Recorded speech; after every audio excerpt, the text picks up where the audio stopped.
Bonjour messieurs dames, aujourd'hui on va vous présenter les voitures Funtech qui sont relativement connues, qu'on commercialise depuis un certain temps maintenant.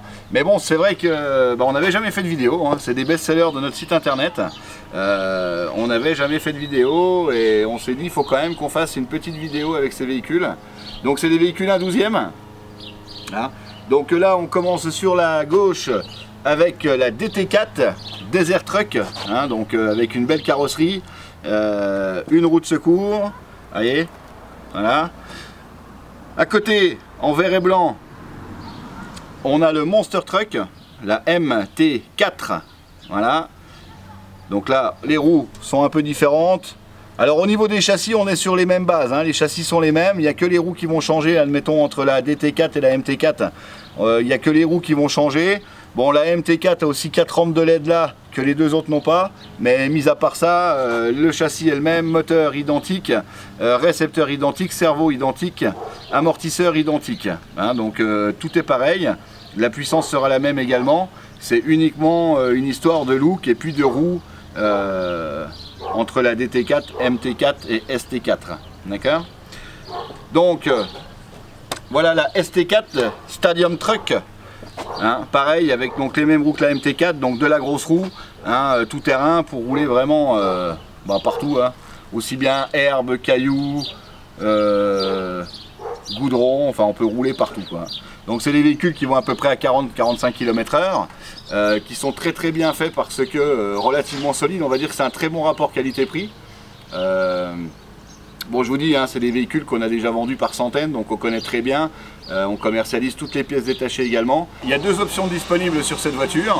C'est des options phares, hein, parce que bon, c'est vrai qu'on aime bien des fois renforcer sa voiture ou avoir des amortisseurs qui font mieux leur boulot, etc.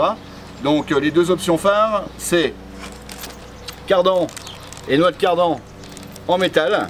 Vous voyez, hein, de base. Tiens, on va enlever la carrosserie là pour vous montrer un petit peu comment c'est fait. Bon, de base, c'est en plastique, d'accord. Ici, hein, les noix pareil à l'intérieur. On a la possibilité de remplacer par du métal. Alors attention, faut pas avoir peur, hein. C'est en plastique, c'est pas non plus fragile. Vous voyez ce que je veux dire? Mais voilà, si on veut consolider la voiture ou si un jour on casse, pour X raison, on a la possibilité de mettre ça. Hein.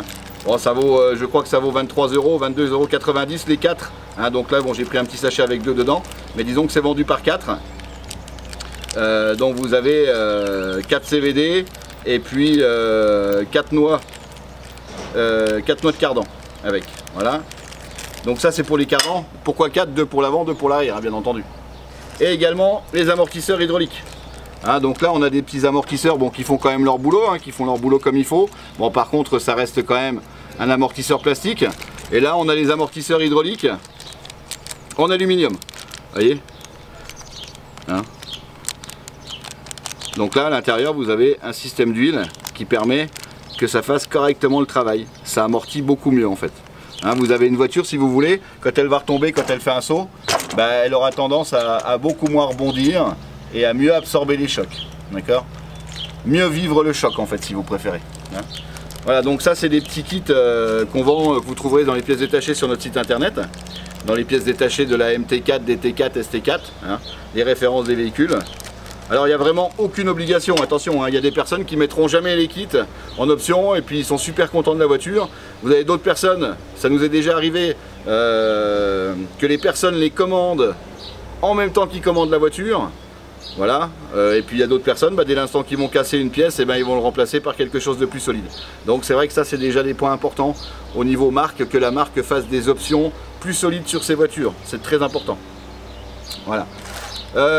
Bon, maintenant on va parler un petit peu de quoi. Bon, le moteur, hein, donc le moteur il se situe ici, d'accord. Dessus là, le petit quadrillage noir en fait c'est pour le refroidir tout simplement, hein. Ici vous avez le récepteur de la voiture, là vous avez le cerveau de la voiture, voilà. Donc le cerveau ça sert à quoi? C'est ce qui va faire tourner vos roues tout simplement. Le récepteur, c'est lui qui va donner les informations au moteur, au cerveau, etc. Et il se connecte sur la télécommande. Bon, on pourra dire quoi? On peut dire que c'est très bien. On va parler des batteries. Donc à l'intérieur, ce sont des batteries Li-ion, Donc il y a deux batteries, d'accord, deux batteries de 1500 mAh, donc en tout c'est deux batteries 3,7 V de 1500 mAh, ce qui veut dire que la voiture va rouler en 7,4 V avec 1500 mAh de puissance. Enfin de temps de route quoi si vous préférez. Hein. On va pouvoir rouler avec deux batteries, avec un jeu de batterie, en gros, pendant un quart d'heure, 20 minutes. Voilà, donc ça c'est pareil, ce sont des options, enfin c'est des choses qu'on vend sur le site internet. Et l'avantage si vous voulez, c'est que ça se change en 2 temps, 3 mouvements. Donc ça aussi c'est très bien. On ouvre, on met la batterie, donc une du côté là, on referme le compartiment batterie, on ouvre le deuxième côté, on met l'autre et c'est reparti mon kiki. Là. Voilà. Le chargeur, comment on charge? Donc en USB, c'est très simple. Ici vous avez des petites LED. Hein, donc les LED, le temps que ça charge, elles sont rouges. Une fois qu'elles sont chargées, les LED deviennent vertes. Ça veut dire que c'est chargé. On branche ça en USB, d'accord? Donc en USB où vous le souhaitez. Livebox, ordinateur, prise de téléphone portable. On commercialise également des petits adaptateurs comme ça. Vous voyez, ça vaut pas très cher, ça doit valoir moins de 5 €. On branche dessus et puis on charge sur le secteur directement, hein, tout simplement. Bon voilà, c'est une raison, enfin ça c'est pratique si vous préférez, mais là vous branchez sur l'ordinateur ou sur la box, ça fait le même boulot. Hein. Voilà. Et on met les batteries ici tout simplement. Là on a des dessins, plus moins, on peut pas se tromper, tac tac, tac tac. Hein, c'est bien comme type de chargeur, ça c'est pratique mais ça va bien. Télécommande. Télécommande avec deux piles AA qu'on met ici. D'accord. Voilà. 2,4 GHz. 2,4 GHz, ça veut dire quoi? Vous avez plusieurs enfants. Admettons, il y en a un qui a une DT4, l'autre a une ST4 ou une MT4, peu importe. On peut jouer ensemble sans aucun problème. Il ne va pas y avoir d'interférence, il ne va pas y avoir de problème. La seule chose qu'il faut faire au démarrage, c'est que quand on allume une voiture, donc on allume la télécommande, on allume sa voiture, tac tac. Un petit coup de volant pour voir si les roues tournent et bon ça veut dire que la voiture est bien bindée sur la télécommande et seulement après on allume la deuxième voiture. Et si on en a 3, 4, 5, ainsi de suite. D'accord? Il ne faut pas non plus allumer cette télécommande là si vous préférez, va pouvoir marcher avec n'importe quelle voiture. Ok? Par contre, une fois qu'elle est connectée sur une voiture, elle n'ira pas se mettre sur une autre. D'accord? C'est pour ça qu'il faut allumer une télécommande, on allume sa voiture, après on allume une deuxième, la télécommande, enfin etc. Comme ça, on est sûr de ne pas avoir d'interférence et chaque bagnole est sur sa télécommande et ça ne pourra pas s'inverser. Qu'est-ce qu'on a d'autre? Bon bah le volant hein, traditionnel, quand on fait tourner les roues, c'est pas du tout rien, c'est pas tac ou tac. Hein, là on fait vraiment tourner comme on veut. Si on veut vraiment tourner fort, on tourne fort, on veut tourner un peu moins fort, on tourne moins fort. Hein, c'est vraiment bien ça à ce niveau-là. Donc dessus ici on a les trims, hein, donc là vous avez le trim de direction, ça veut dire que si votre voiture un jour tire un peu à droite, et ben on met un peu de trim à gauche, ou si elle tire un peu à gauche, on met un peu de trim à droite, c'est pour remettre les roues bien droites, d'accord? Et ça c'est le trim des gaz, bon bah ça c'est au niveau de la puissance, donc ça généralement on n'y touche pas beaucoup, ça sert pas à grand chose, on le met au milieu, et puis voilà quoi. Hein. On va rouler un petit coup, donc on allume la télécommande. Tac, petite LED là qui s'allume, qui clignote. On allume la voiture, il y a un petit interrupteur en dessous. Hop, vous voyez, on a les LED là qui s'allument sur la voiture. Et puis on va y aller, on va attaquer sec. Allez, on va commencer sur la route. Hein, on va commencer sur la route. Donc voilà la vitesse de la voiture. Elle va vite, hein. Mais non, ouh.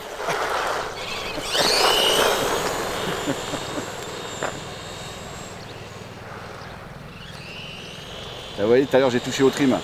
Quand je vous ai expliqué, vous voyez, la voiture elle tourne tout seul. Donc c'est simple, qu'est-ce qu'on fait? On se met derrière, vous voyez les roues? Là elles partent légèrement sur la gauche. Elles partent légèrement sur la gauche, donc je vais mettre un tout petit peu de trim à droite. Tac, et là je suis en train de redresser mes roues en même temps. Voilà. Hop, j'en ai pas mis grand chose, un petit coup. Hop, j'en ai mis un peu trop, donc je remets un petit coup. Hop, c'est comme ça qu'on règle le trim. Hop, un petit peu, tac. Voilà. Voilà, là elle va droite. Vous voyez, c'est très simple en fait à faire.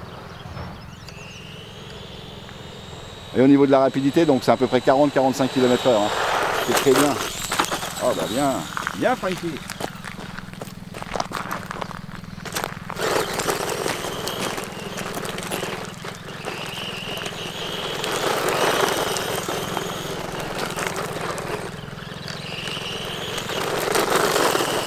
bien en fait. Hein.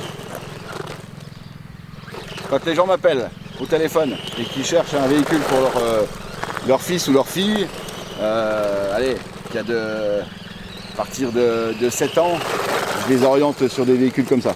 Je sais que les gens sont jamais déçus. Les enfants, ils adorent, ils en raffolent. C'est vraiment bien fait comme bagnole. Alors la portée, tiens, on n'a pas parlé de la portée. La portée, c'est à peu près, allez, une centaine de mètres. Il y a largement assez de portée. Après, on voit plus la voiture dans quel sens elle est, quoi.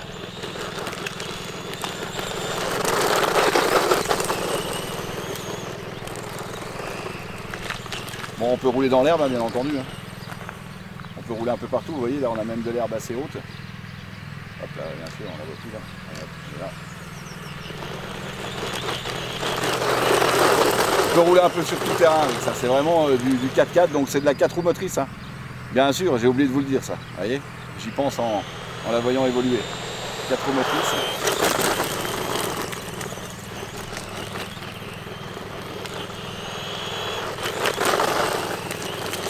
Ça se pilote très bien, relativement facile à piloter.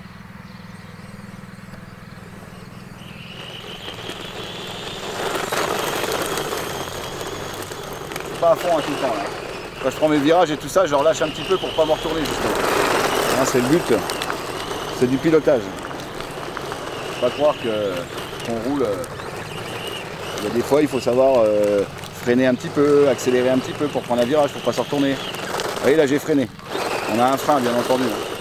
C'est vrai que j'ai pas pensé à vous le dire ça. Donc en fait, on tire la gâchette, on tire comme ça.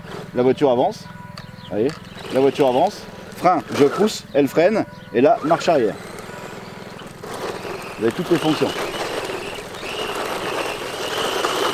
Vous voyez, ça c'est moi qui le fais. Volontairement en fait.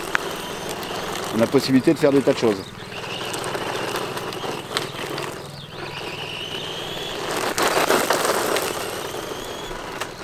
Hop là, on peut aussi se prendre des gamelles.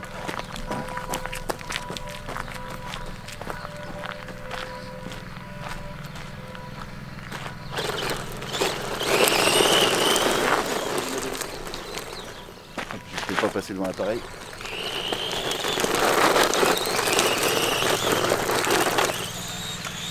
Allez, encore une.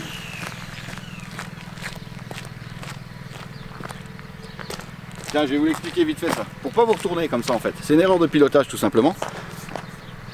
Si on met trop de puissance, on peut se retourner. Si on n'en met pas assez, on peut se retourner. En fait, c'est pour ça qu'il faut y aller doucement au départ. De jauger la voiture. Si je veux ne jamais me retourner, je sais le faire aussi. Simplement, je vais mettre moins de puissance, ou je vais en mettre à certains moments beaucoup, à d'autres moins. Vous voyez ? Là, je fais attention de ne pas me retourner, donc je jauge vraiment ma puissance.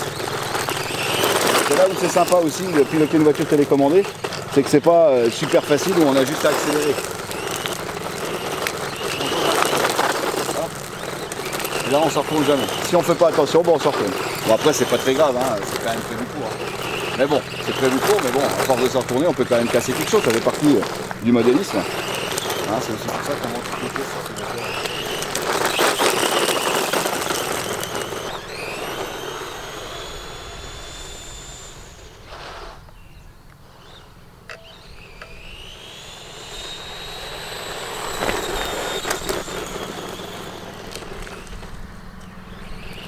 Coup de chance là, petit coup de chance.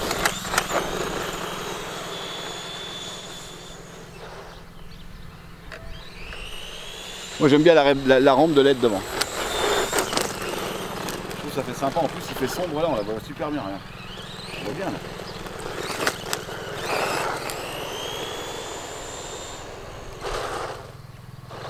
Là j'ai mis un coup de marche arrière en même temps que marche avant, vous voyez. Ça c'est pour s'amuser. Hop là.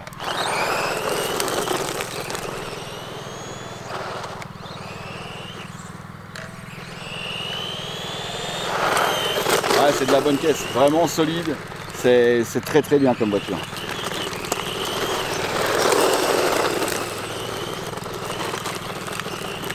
Bon, on n'a pas de saut là, on n'a pas de bosse, mais on peut faire des petits sauts aussi.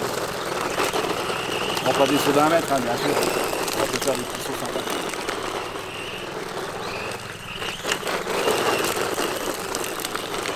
voyez ce que je vous parlais tout à l'heure, les amortisseurs, vous voyez les petits sauts qu'elle fait là. Bon, elle passe sur un caillou, c'est normal, donc là n'importe quelle bagnole va soulever, hein, c'est normal. Par contre, au moment où elle retombe, les amortisseurs hydrauliques, il n'y a pas cet effet de rebond. Ou alors beaucoup moins, vous voyez là, elle l'a fait, elle a rebondi un petit coup. Il n'y a pas cet effet de rebond. C'est normal. Bon, là on est sur une voiture qui est vendue 109 €, hein. Donc vraiment pour du modélisme, pour des produits de modélisme qui tiennent la route, hein, rien à voir avec les produits que vous trouvez dans les grandes surfaces ou magasins de jouets, bien entendu. Ça n'a strictement rien à voir. C'est pas cher du tout, ça. Et là je peux vous dire, voilà, allez, je peux vous dire que vos enfants ils sont ravis. Que ce soit moi ou Arnaud, mon associé, on a tous dans notre famille des enfants qui ont des DT4, des MT4 ou des ST4. Hein. Allez. Parce que là je prends plaisir en même temps à jouer, mais bon la vidéo va commencer à être un peu longue. Hein. Allez, on arrête. Ouf.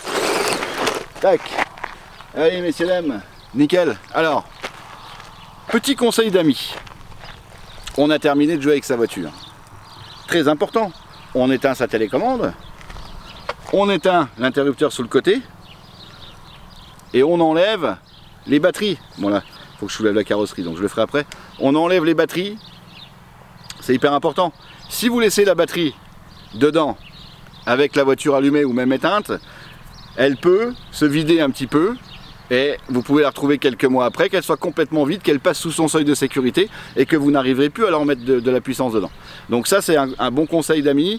Vous avez terminé de jouer, vous éteignez votre voiture, vous enlevez les batteries de dedans. Là elles sont tièdes, c'est tout à fait normal.